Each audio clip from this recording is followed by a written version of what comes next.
صرت الحين أصل الكلام. ما شاء الله. الصراحة اقتنعت ان الشاصي موتر. يلا طق لنا واحد بس، خلينا نروح نمتنع حقنا شو اسمه الكمبيوتر، نضرب له خطوط على كيفك. مشكور ابو هنود.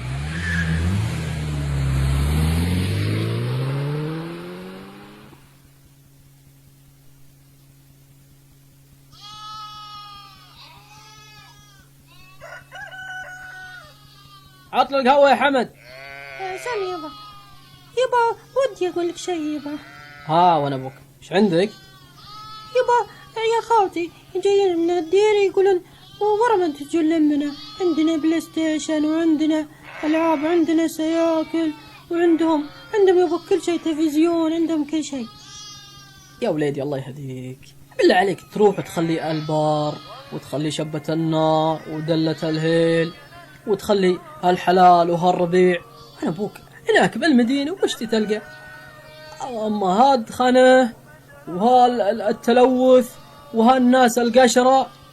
يا وليدي البر بريره وزع البديره.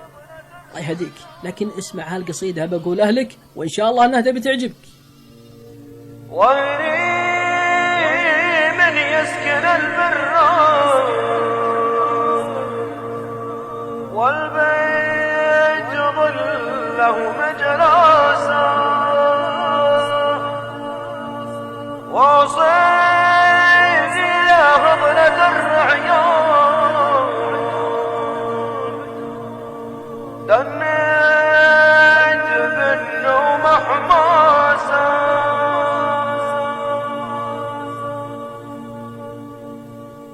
وهني من يسكن الفلان والبيت ظله مجلسا واصل إلى مضمة الأعيان البيت جنة ومحبسا حطيت غمر على النيران وركزت عقلي مع إحساسه وللحمس ما ينفع العجلان أكيد وانقلب حاسا حطيت غمر على النيران وركزت عقلي مع إحساسه للحمس ما ينفع العجلان أكيد وانقلب حاسا وهني من يسكن الفلان والبيت ظله مجلسا واصل إلى مضمة الأعيان البيت جنة ومحبسا الزين وانقلبه طربان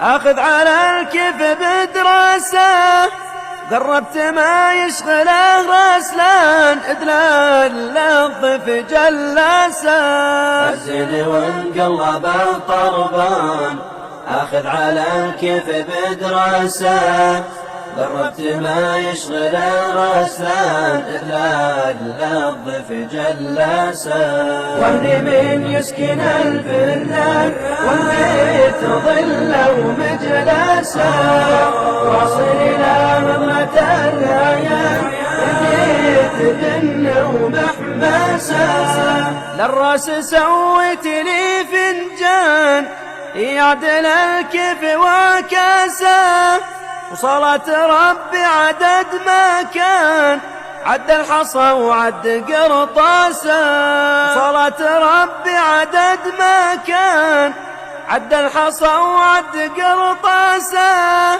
على الذي وضح الأركان وبين لنا الشر ودناسا وهني من يسكن الفلان والبيت ظله مجلسا واصل إلى مضمة الأعيان البيت جنة ومحبسا وهني من يسكن الفلان والبيت ظله مجلسا واصل إلى مضمة